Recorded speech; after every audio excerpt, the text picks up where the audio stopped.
Assalamualaikum warahmatullahi wabarakatuh. Apa kabar semuanya? Alhamdulillah luar biasa, Allahu Akbar. Hari ini kita akan mempelajari tentang hak dan kewajiban pada tema 2, selalu berhemat energi muatan PPKN. Mari kita mulai dengan membaca basmalah. Bismillahirrahmanirrahim. Sebagai manusia, kita hidup dalam keberagaman. Penting untuk kita agar mengetahui tentang hak dan kewajiban agar tercapai kehidupan yang aman dan sejahtera. Tahukah kakak tentang hak dan kewajiban? Mari kita simak pengertian dari hak dan kewajiban. Hak adalah segala sesuatu yang harus didapat oleh setiap orang yang telah ada sejak lahir. Dan hak ini bersifat mutlak. Dan hak setiap orang bisa digunakan oleh orang tersebut sesuai dengan keinginannya. Kemudian, kalau kewajiban adalah sesuatu yang harus dilakukan dengan penuh tanggung jawab. Antara hak dan kewajiban saling terhubung. Jadi, ketika kakak menginginkan hak, maka kakak juga ada kewajiban yang harus dilakukan. Kewajiban dan hak harus dilaksanakan dengan seimbang, karena hak dan kewajiban saling terkait. Misalnya, ketika kakak menginginkan mendapatkan sesuatu dari orang tua, contohnya adalah kakak menginginkan mainan, maka kakak pun ketika mendapatkan mainan, maka kakak pun harus memiliki atau melaksanakan kewajibannya, yaitu menjaga mainan tersebut.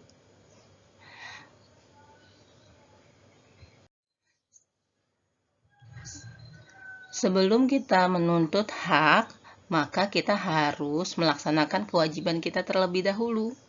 Hari ini kita akan mempelajari hak dan kewajiban sebagai anak dan hak dan kewajiban kita sebagai warga masyarakat dalam kehidupan sehari-hari. Terkait dengan penghematan energi. Hak dan kewajiban sebagai anak. Kita memiliki lingkungan, yaitu di rumah, di sekolah, maupun di masyarakat. Di setiap tempat kita memiliki hak dan kewajibannya sebagai anak. Marilah kita pelajari bersama-sama. Pertama, hak dan kewajiban anak di rumah. Hak kita saat di rumah adalah: pertama, mendapatkan kasih sayang dari orang tua. Kedua, mendapatkan perlindungan. Ketiga, kita berhak bermain. Keempat, kita berhak mendapatkan pendidikan. Kemudian, kakak juga berhak mendapatkan kesehatan dan sebagainya. Ketika kakak mendapatkan hak, maka ada pula kewajiban yang harus kita lakukan, yaitu kewajiban anak di rumah adalah: pertama, belajar. Kedua, menghormati dan mematuhi nasihat orang tua. Ketiga, kakak juga wajib membantu orang tua, baik orang tua sedang membutuhkan ataupun ketika orang tua tidak meminta kakak. Nah, jadi kakak harus inisiatif ya. Kemudian yang keempat, menjaga fasilitas yang telah diberikan oleh orang tua. Menjaga mainan yang sudah dibelikan oleh ayah bunda, atau menjaga alat-alat belajar yang sudah dibelikan oleh ayah bunda, dan sebagainya. Selain di rumah, kita juga memiliki hak dan kewajiban anak di sekolah.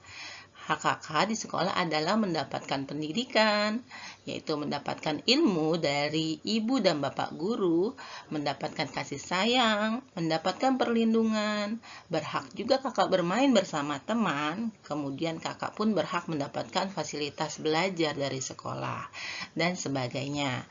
Nah, kewajiban kakak sebagai anak di sekolah adalah mematuhi keperaturan sekolah,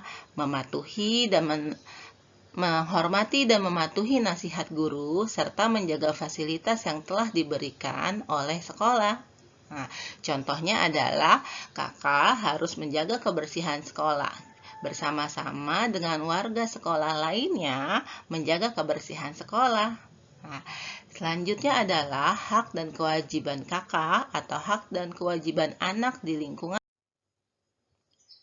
Hak dan kewajiban anak di masyarakat adalah kakak berhak bersosialisasi, mengembangkan hobi dan kegemaran, misalnya mengikuti sanggar atau kursus-kursus di lingkungan masyarakat, kemudian menggunakan fasilitas umum, memakai sumber daya alam, misalnya kakak berhak menggunakan sumber daya alam yang ada di sekitar kakak, baik itu taman, air, melihat pemandangan, dan sebagainya. Dan ketika kita mendapatkan hak itu, kita juga memiliki kewajiban. Kewajiban kita yang pertama adalah mematuhi peraturan yang berlaku di masyarakat. Misalnya, tidak membuang sampah sembarangan, menjaga fasilitas umum, tidak mencoret-coret fasilitas umum. Kemudian, kita juga harus menjaga kelestarian sumber daya alam dan lingkungan. Misalnya, tidak mencabut atau memotong tanaman di taman sembarangan atau mencoret-coret pohon dan sebagainya. Kemudian, kita juga harus saling menghormati dan menghargai orang lain, baik yang lebih tua maupun yang lebih muda. Bagaimana kakak semuanya? Sudah paham tentang hak dan kewajiban kita sebagai anak di rumah, di sekolah, dan di masyarakat? Nah, selanjutnya kita akan mempelajari tentang hak dan kewajiban sebagai warga masyarakat dalam penggunaan energi. Seperti yang kita pelajari sebelumnya, bahwa kita memiliki sumber energi yang banyak dan dalam penggunaannya kita berhak untuk menggunakannya.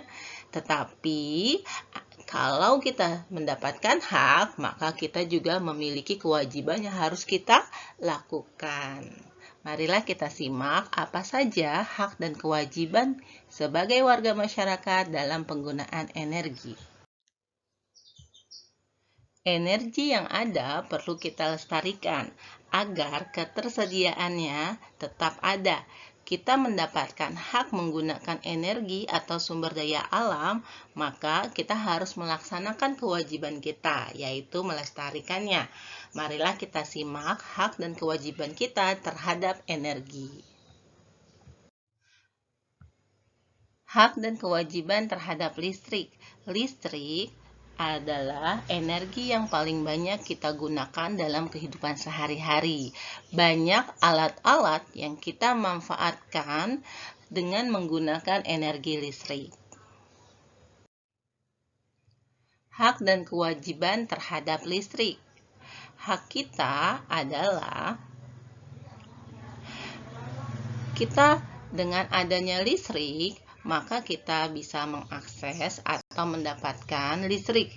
Nah, dengan adanya listrik, kita bisa belajar dengan laptop, kita bisa menyetrika baju, menyuci dengan menggunakan mesin cuci, dan sebagainya. Kemudian kakak juga berhak menonton televisi, mendapatkan penerangan. Tetapi, dengan adanya hak, maka kita juga dituntut untuk melakukan kewajiban.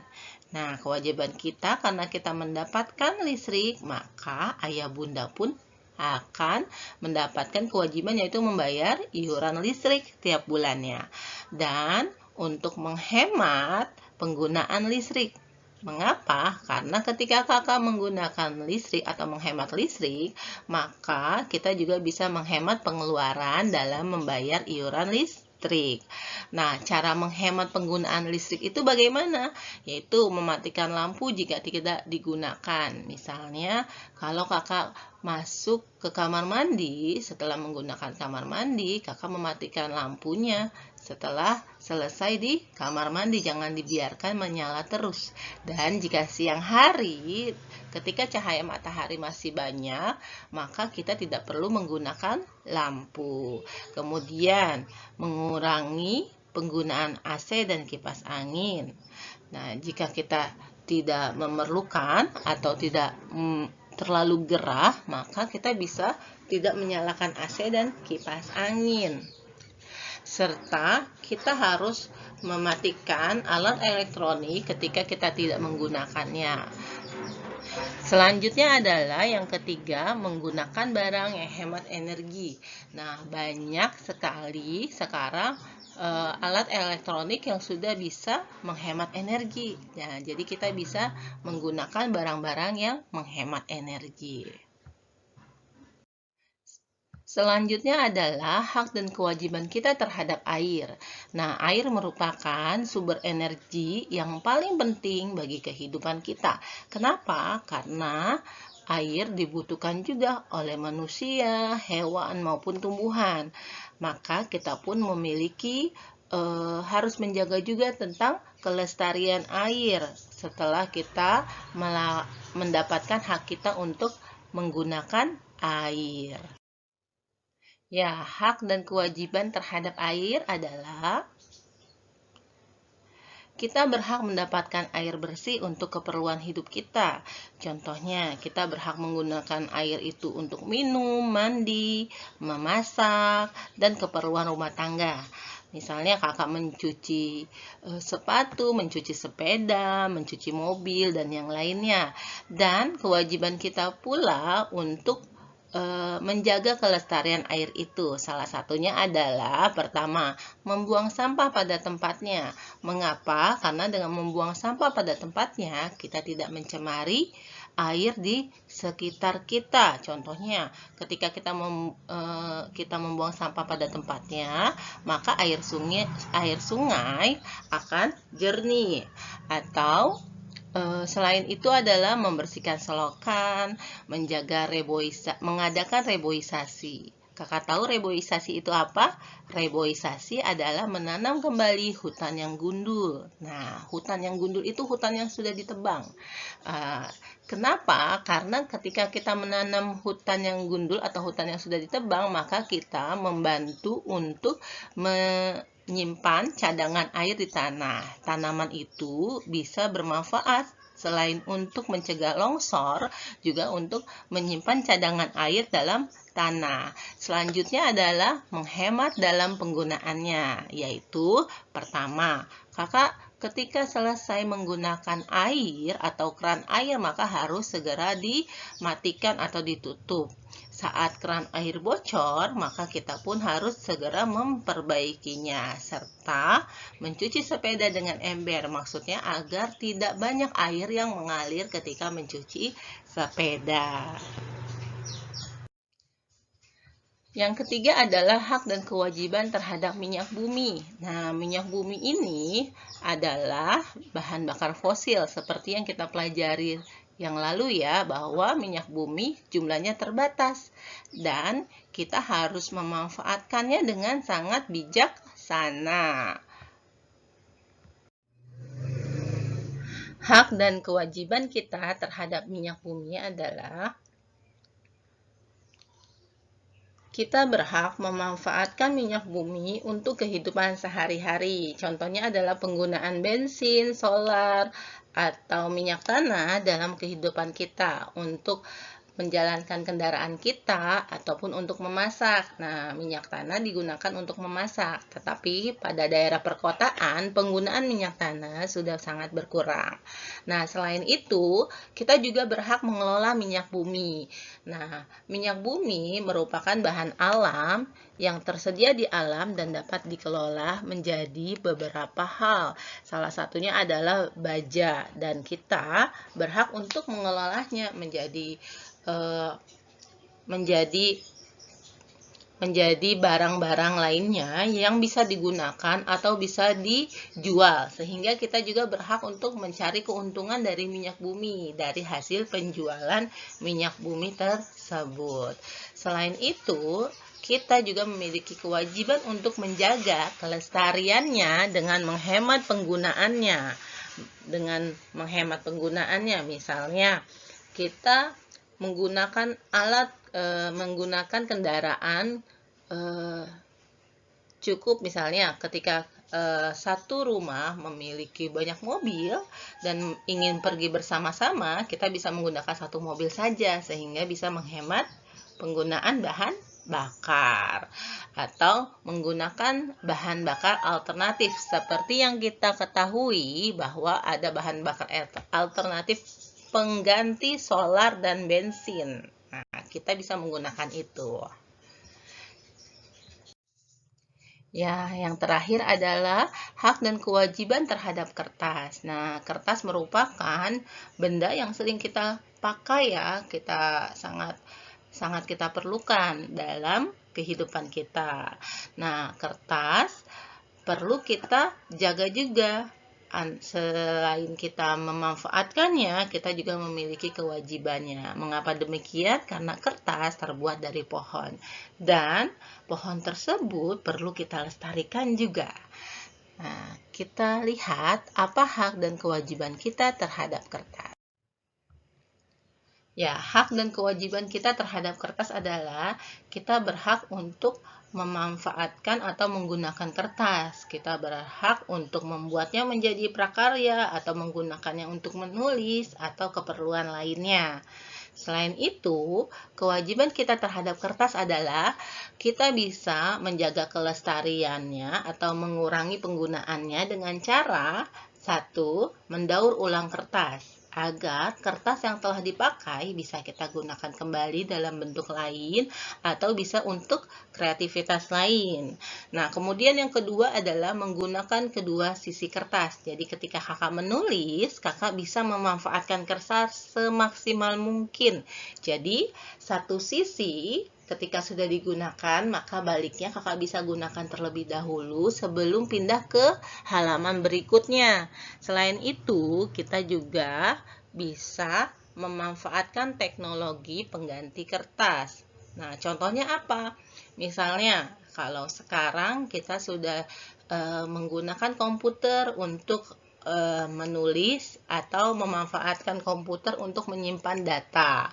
Menggunakan buku elektronik dalam sekolah, ada beberapa sekolah yang sudah menggunakan buku elektronik, jadi tidak menggunakan buku yang terbuat dari kertas, atau mengirimkan tugas menggunakan email atau menggunakan manfaat dari teknologi. Mungkin itu yang kita pelajari dari hak dan kewajiban kita terhadap sumber daya atau energi yang ada di sekitar kita.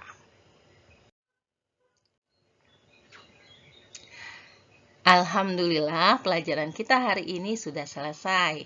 Kita telah mempelajari tentang hak dan kewajiban sebagai anak dan warga negara terhadap penghematan energi. Antara hak dan kewajiban harus dilaksanakan secara seimbang. Kita bisa memperoleh hak kita dengan cara melaksanakan kewajiban kita terlebih dahulu. Jadi, tidak bisa menuntut hak tanpa melaksanakan kewajiban. Kemudian, penggunaan energi, kita berhak dalam penggunaannya, memanfaatkan sumber daya alam yang ada di sekitar kita, dan kita pun wajib melestarikan sumber daya alam tersebut. Kita tutup dengan membaca hamdalah, alhamdulillahirabbil alamin. Assalamualaikum warahmatullahi wabarakatuh.